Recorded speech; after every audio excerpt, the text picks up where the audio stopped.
Hello, my name is Alexis Shelton, and this is Discussion Board 4. This discussion board is on our VR video examples. And the first question is, how could reality technologies be applied in your own life? How would you demonstrate their value? So in a lot of the videos, you could watch a movie or the experience with the woman that was grieving and she could see her child again, and also the training video VR where you could actually put the glasses on and be walked through a training process. I think that those are really amazing for VR technology, and I could see those being fit into my own life just because like learning new things would be much easier, especially something like furniture assembly, or if you're trying to, well, I wouldn't work on a car, but if you're trying to learn how to work on cars, like things like that are really innovative and taking training to the next level because it still remains hands-on, but it's really walking you through every step of the process. So I could really see things like that being integrated in my life. I also really aligned with the video about the grieving mother because I've lost people in my own personal life. And that would be so amazing to be able to see them again, even if it was in an augmented reality. So I feel like that's what makes these technologies very valuable, is because they hold very sympathetic memories that you're able to experience all over again, but also in the ways of being able to advance learning. I think that's really great. What ethical considerations do reality technologies present? Well, just like in the previous video, you always have to worry about security when you're using these devices. You know, how secure is everything, especially when you're saying that you're going to put in like personal memories of other people. I think that people worry about how these images may be used, just like if you allow a technology company to use the image of your loved one, you don't want somebody to be able to hack into this image and use it in a inappropriate way.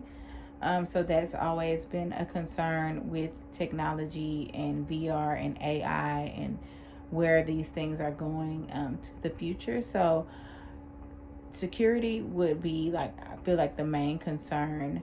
And then maybe even just the effects on the body and the eyes and the mind when you're using these systems constantly. So right now we're not used to putting anything that close to our face for long periods of time. But if we're training and if we're wanting to interact with loved ones, and if we're using it, you know, to watch movies and we're using it every day, then I wonder what like mental and physical effect it will have on the body as well.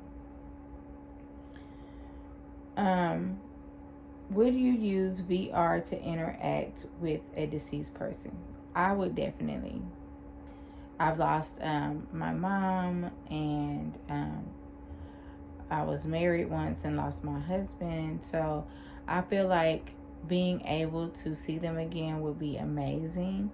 Looking at pictures is okay, but actually being able to have a conversation with them, even if it's in VR, would be really cool to do. And I think it could help people through the grieving process, as long as they don't become obsessive or delusional with the image. But as long as they understand, like, this is just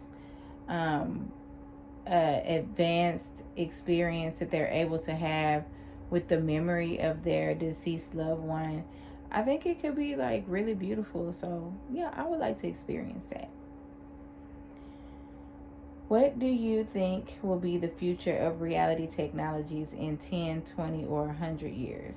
Well, in 10 years, I feel like we're going to have very seamless integrations. I think we'll be able to put those headsets on and not really even know that we are in a different reality, especially in 20 years and 100 years. I think that the longer we go, the more seamless the interactions are going to be, the more realistic the environments are going to look. The It's just going to feel very real.